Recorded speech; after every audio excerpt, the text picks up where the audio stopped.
Hi guys, this is Manisha Malik and I welcome you all to my YouTube channel Triune Classes. This is my first video on the channel और इसमें मैं science questions का analysis करूँगी of CDSE 2 2022। साथ में ये भी देखेंगे कि कौन से ऐसे सोर्सेज हैं जहाँ से ये क्वेश्चंस जो है लिए गए हैं और किस तरीके से हम अप्रोच कर सकते थे क्वेश्चंस को। Out of 120 questions, 30 questions were from science and they were the direct hits from NCERTs. So let's get started. Stinging hair of nettle leaves inject fluid in the human body causing burning pain. This fluid is methanoic acid, tartaric acid, hydrochloric acid और sulfuric acid. So the right answer would be methanoic acid. तो ये जो आपका question है ये लिया गया है क्लास 10th NCERT से and it will be on page number 27 and 28। Chapter का नाम है एसिड्स बेसिस एंड सॉल्ट्स और इसमें ये जो आप टेबल देख रहे हो टेबल 2.3 सम नेचुरली अकरिंग एसिड्स, तो ये बहुत इंपॉर्टेंट टेबल है। तो ये जो टोमेटो वाला है ना, tomato is a natural source of oxalic acid, ये क्वेश्चन पहले CDSE में पूछा जा चुका है। एंड जो ये मीथेनोइक एसिड वाला है ये CDSE 1 2021 में भी पूछा गया था। Milk of magnesia is used when people suffer from indigestion of food. It is a strong base, mild base, strong acid or mild acid. So the right answer would be mild base, as you can see from the last sentence. Magnesium hydroxide or milk of magnesia, a mild base is often used for this purpose. Which one of the following pairs of metals are very good conductors of heat? तो ये वाला जो question है page number 38 पे मिलेगा chapter 3 में class 10th NCERT की ही। Right answer would be silver and copper. School bells are made of metals because metals are malleable, sonorous, ductile और lustrous. So the right answer would be sonorous. As malleable कौन से metals होते हैं जिनको roll कर सके हम sheets में, और ductile वो होते हैं जिनको हम wires में roll out कर सकते हैं, और lustrous वो होते हैं जिनका shiny surface होता है. Consider the following statements about tincture of iodine. It is an antiseptic solution. Iodine is kept in alcohol water mixture. Concentration of iodine is very low. How many of the above statements is or are correct? 1, 2, 3 और none. तो right answer जो है इसका वो हो जाएगा आपका 3. Why? Because tincture of iodine जो है वो वाउंड्स पे अप्लाई किया जाता है and hence that is an antiseptic solution. इसका 2 to 3% सोल्यूशन जो है अल्कोहल वाटर मिक्सर का, इसको हम क्या बोलते हैं? Tincture of iodine. तो आयोडीन को इसमें क्या किया जाता है, तो ये भी सही हो गया. और कंसनट्रेशन जो है वो भी काफ़ी लो होती है. Chloride ion is not isoelectronic with potassium ion, magnesium ion, sulphide और फोस्फाइड. तो इसका आंसर देखने से पहले हम ये देखेंगे कि आइसोइलेक्ट्रॉनिक स्पीशीज़ क्या होती हैं. तो वो एटम्स और आयन्स जिनमें नंबर ऑफ इलेक्ट्रॉन्स सेम रहते हैं उनको हम बोलते हैं आइसोइलेक्ट्रॉनिक स्पीशीज़. ठीक है, तो क्लोराइड आयन की आइसोइलेक्ट्रॉनिक स्पीशी कौन सी नहीं है ये हमने यहाँ बताना है. तो उसके लिए हमें फाइंड आउट करने होंगे नंबर ऑफ़ इलेक्ट्रॉन्स. तो नंबर ऑफ़ इलेक्ट्रॉन्स किसके इक्वल होते हैं? नंबर ऑफ़ प्रोटॉन्स की. एंड नंबर ऑफ़ प्रोटॉन्स किसके इक्वल होता है? एटमिक नंबर के.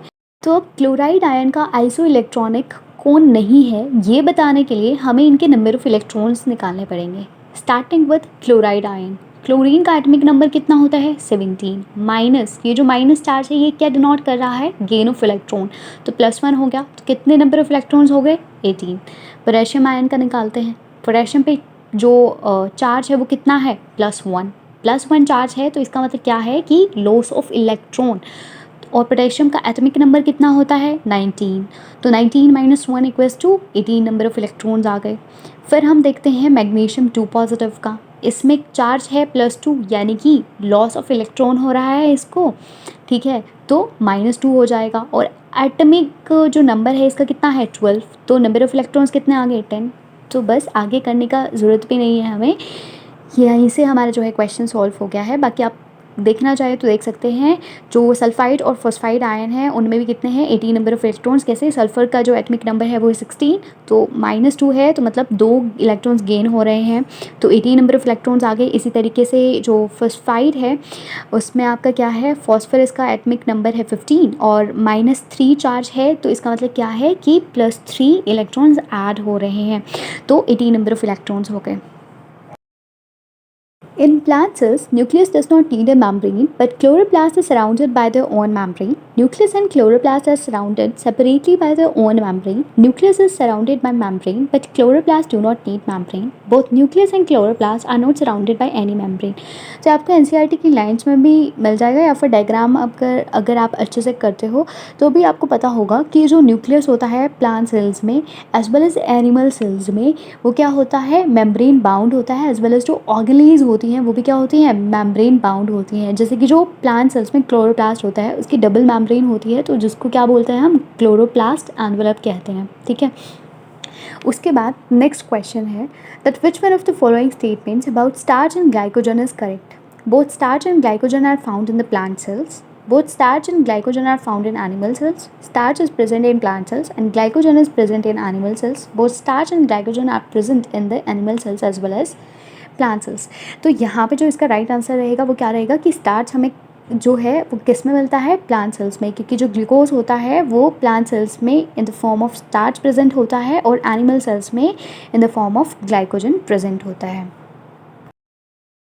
Which one of the following statements about the process of photosynthesis is correct? तो इसका जो आंसर है that would be chlorophyll absorbs light energy which causes splitting of water molecules and reduction of carbon dioxide, that is D. तो जो है ये आपका NCERT में डायरेक्टली मेंशन है। और किस तरीके से आप कर सकते थे इसको, जैसे ऑप्शन ए और सी तो आप पहले ही गो में जो है एलिमिनेट कर दोगे, फिर बचता है बी कि भाई लाइट एनर्जी जो है वो डायरेक्टली कन्वर्ट होगी कि केमिकल एनर्जी में, ये तो सही है, but which causes reduction of water, क्या ये बात सही है? नहीं, उससे ऑक्सीडेशन ऑफ वाटर होता है। तो जो कंसेप्ट है ऑक्सीडेशन रिडक्शन वो भी आपको पता होने चाहिए। तो ऑक्सीडेशन का मैं बता देती हूँ। ऑक्सीडेशन में क्या होता है, लॉस ऑफ इलेक्ट्रॉन होता है या तो, ठीक है, या फिर गेन ऑफ ऑक्सीजन हो या फिर लॉस ऑफ हाइड्रोजन हो। तो इन तीन केसेस में ऑक्सीडेशन होता है, रिडक्शन इसका जस्ट अपोजिट हो जाएगा। Let's move to the next question. Kwashiorkor किसकी वजह से होता है, प्रोटीन्स की डेफिशिएंसी की वजह से होता है।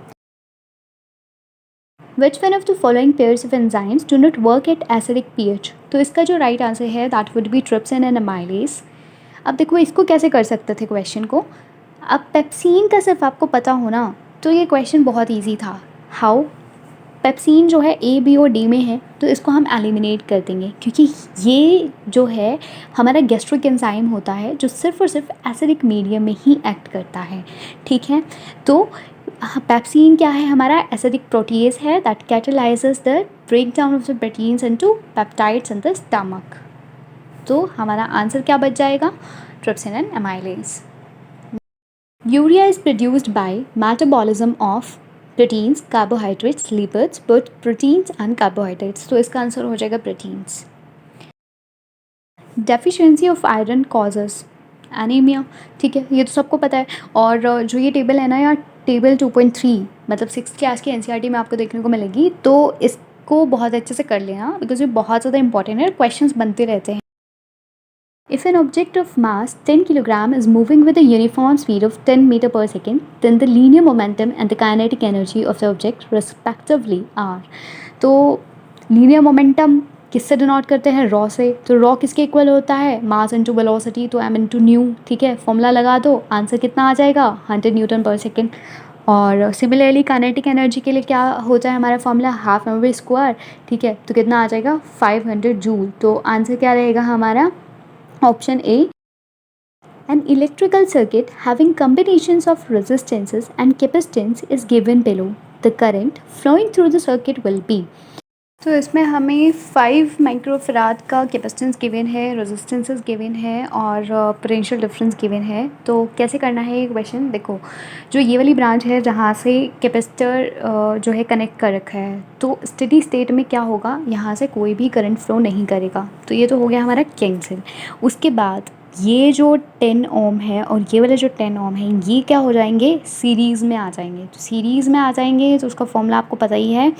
ठीक है, तो ये आप देख लेना, यहाँ से कर रखा है। बस मेन चीज़ क्या पता होनी चाहिए आपको यहाँ पे कि जो कैपेसिटर है, ठीक है, यहाँ से कोई करंट फ्लो नहीं होगा क्योंकि यहाँ पे वैक्यूम होगा और जो है ये ओपन सर्किट कैपेसिटर बन जाएगा। तो इसका जो आंसर निकलेगा that would be 0.5 ampere. The pitch of a sound wave depends upon which one of the following characteristics. तो किस पे डिपेंड करती है पिच, फ्रिक्वेंसी पे डिपेंड करती है। The higher is the frequency and the higher is the pitch. The device used for measuring electric current in a circuit is called. क्या कहते हैं इसे? एमीटर. उसके बाद मोटर क्या इलेक्ट्रिक करंट थोड़ी मेजर करेगा? मोटर का काम क्या होता है? इलेक्ट्रिक एनर्जी को मैकेनिकल एनर्जी में कन्वर्ट करना. वोल्ट मीटर का वोल्टेज बताता है हमें या फिर पोटेंशियल डिफरेंस बताता है. जनरेटर का काम क्या होता है? मैकेनिकल एनर्जी को इलेक्ट्रिकल एनर्जी में कन्वर्ट करना. मोटर का जस्ट अपोजिट. ठीक है. और ये जो मोटर और जनरेटर यहाँ हमने लिए हैं ये इलेक्ट्रिकल कंसिडर किए हैं. और जो क्या बोलते हैं उसको, जो जनरेटर होता है ना, इलेक्ट्रिकल जनरेटर, इसको हम क्या भी बोलते हैं? डायनामो बोलते हैं. ठीक है. ओके, तो ये भी हमारा हो गया. इसके बाद है फिर से numerical. A metal wire of length small l and diameter small d has a resistance capital R. What would be the resistance of another wire of the same metal and of the same length but having double their diameter? ठीक है. तो कैसे solve करेंगे? एक formula हमें पता है, R equals to rho into L upon A. ठीक है. तो इसके बेसिस पे हम इसको सॉल्व करेंगे. मेटल वायर दे रखी है, तो जो वायर होती है उसका एरिया कितना हो जाएगा? Area equals to pi r square. ठीक है. और इसमें जो है लेंथ कितनी दे रखी है? एल. डायामीटर गिवन है डी. और जो न्यू वाली वायर होगी, ठीक है, सेम मेटल की ही, उसकी लेंथ तो इसके ही बराबर हो जाएगी.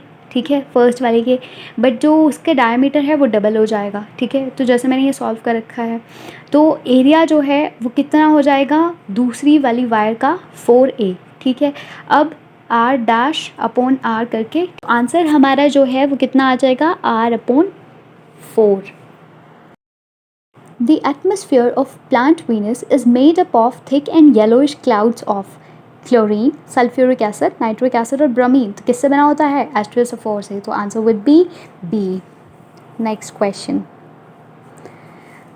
अ पेशेंट्स एब्डोमेन और alimentary canal can be examined by X-ray after administering which one of the following metals holds in the patient's meal. तो इसका जो आंसर है that would be barium sulphate. Barium जो है this is your S block element. ठीक है. तो मुझे लगता है कि जो उसके यूजेस मिलेंगे ना, एस ब्लॉक एलिमेंट के यूजेस, उसमें आपको ये देखने को मिल सकता है. Storage of biological tissues such as blood, organs, semen requires low temperature which is achieved upon the usage of. तो इसका जो राइट आंसर है that would be liquid nitrogen. तो आप देख सकते हो लास्ट लाइन में क्या लिखा हुआ है? Liquid di nitrogen is used as a refrigerant to preserve biological materials. ठीक है. तो this was also a direct hit from NCERT. In the joining of railway tracks iron oxide is made to react with. तो इसका answer क्या हो जाएगा? Aluminium. तो इस रिएक्शन को हम बोलते हैं थर्मिट रिएक्शन या फिर एल्यूमिनोथर्मी. तो एल्यूमिनोथर्मी अगर नाम याद रखोगे तो आपको कभी भी लाइफ टाइम कन्फ्यूजन नहीं रहेगा कि किसके साथ रिएक्ट करवाया जाता है आयरन ऑक्साइड को? एल्यूमिनियम के साथ. ठीक है. तो इसका मैं थोड़ा प्रोसेस बता देती हूँ क्या होता है इसमें. तो ये केमिकल रिएक्शन तो आप देख ही रहे हो. तो इसमें क्या हो रहा है कि जो एल्यूमिनियम है वो as a reducing agent act करेगा. क्यों? क्योंकि एल्यूमिनियम ज़्यादा रिएक्टिव होता है आयरन से. तो ये क्या कर देगा? आयरन को रिप्लेस कर देगा उसके ऑक्साइड से, और एल्यूमिनियम ऑक्साइड और आयरन की जो फॉर्मेशन है वो करेगा. ठीक है. बहुत सारी एनर्जी भी क्या होगी? रिलीज़ होगी इसके साथ. और जो हीट एनर्जी रिलीज़ होगी वो क्या करेगी? आयरन को मेल्ट कर देगी to form the molten iron. ठीक है. जिससे फर्दर यूज़ किया जाएगा as a fuse to join the rails. Next question is fat in human body is stored in. तो आंसर हो जाएगा एडिपोज टिश्यू. ईजी है. Which one of the following is a feature of membrane? Bilayer of phospholipid molecule in which proteins and cholesterol are embedded. Bilayer of protein molecules in which lipid and cholesterol are embedded. Bilayer of neutral lipid in which proteins and cholesterol are embedded. या bilayer of neutral lipid lacking cholesterol and proteins. तो अगर आपने fluid mosaic model जो है plasma membrane का वो देखा होगा ध्यान से, ठीक है, तो पता होगा कि मेम्ब्रेन क्या होती है? Bilayer of protein molecules. इसमें यहाँ आप देख सकते हो फॉस्फोलिपिड्स जो हैं वो एम्बेडेड हैं और यहाँ पे कोलेस्ट्रॉल भी एम्बेडेड है इनमें. Which one of the following parts of human alimentary canal can be of maximum length? Small intestine. An object is drop from a height on to the floor. Which one of the following remains uniform as it falls. तो ये free falling का case है. तो इसमें जो है क्या चीज़ uniform रहेगी, ये चीज़ हमें बतानी है। It's acceleration, momentum, kinetic energy, potential energy. तो काइनेटिक और पोटेंशियल एनर्जी तो सबसे पहले इसमें से एलिमिनेट होंगे, ठीक है, वो तो पोजेस करते ही है। साथ में मोमेंटम भी, मास है, वेलोसिटी होगी जब गिर रहा है तो under the influence of the gravitational force, ठीक है। तो एक ही चीज़ है जो बचती है हमारे पास, दैट इज़ एक्सेलरेशन। तो इसका जो एक्सेलरेशन है वो क्या रहेगा, यूनिफॉर्म रहेगा। साथ में ये लिख भी रखा है, the motion of a free falling body is an example of uniformly accelerated motion. If an object is placed at the focus of a convex lens, its image is, तो answer would B at infinity. और ये जो है रे diagram आप दे सकते हो कि अगर हम फोकस पे रखते हैं ऑब्जेक्ट को कन्वेक्स लेंस की, तो जो उसकी इमेज है वो कहाँ पे, इन्फिनिटी पे बनेगी। विच one of the following statements about the aperture of a convex lens is correct. तो देखो इस क्वेश्चन को हम कैसे कर सकते थे, अगर हमें नहीं पता कि कॉन्वेक्स लेंस के अपर्चर जो है वो किसके इक्वल होता है, उसकी फोकल लेंथ के होता है, रेडियस ऑफ कर्वेचर के होता है, कि इंडिपेंडेंट होता है रेडियस ऑफ कर्वेचर के, या हाफ होता है उसकी फोकल लेंथ के, ठीक है। बट हमें ये तो पता है ना कि हमें करेक्ट बताना है, और एक करेक्ट है बाकी इनकरेक्ट है। तो क्या आप अगर ए ऑप्शन को देखोगे और सी ऑप्शन को देखोगे, ये कॉन्ट्रास्टिंग नहीं है, कंट्राडिक्टिंग नहीं है, आई मीन कि एक जगह ये बोल रहे हैं कि ये रेडियस ऑफ कर्वेचर के इक्वल है, दूसरी जगह ये बोल रहे हैं independent of its radius of curvature. तो आंसर जो है इन दोनों में से ही होगा, ठीक है। तो बी और डी तो गए, एलिमिनेट हो गए। अब वो रेडियस ऑफ कर्वेचर के इक्वल होगा नहीं, अपर्चर ऑफ कन्वेक्स लेंस जो होता है वो इंडिपेंडेंट होता है उसके कर्वेचर के रेडियस के। When water is heated from 0 degree Celsius to 4 degree Celsius, its density increases, ठीक है। वाई, क्योंकि जो वाटर की मैक्सिमम डेंसिटी होती है वो किस पे होती है, 4 डिग्री सेल्सियस पे होती है। बट जैसे ही अगर 4 डिग्री सेल्सियस से ज़्यादा टेम्परेचर हम उसको देंगे, तो विद इंक्रीज इन टेम्परेचर जो डेंसिटी है वो क्या हो जाएगी, डिक्रीज़ होती जाएगी। क्यों, क्योंकि जो मॉलिक्यूल्स होंगे उनकी काइनेटिक एनर्जी बढ़ जाएगी, मूवमेंट ज़्यादा होगी, और डेंसिटी किसकी इक्वल होती है हमारी, मास अपॉन वॉल्यूम के। तो वॉल्यूम बढ़ेगी तो डेंसिटी घट जाएगी।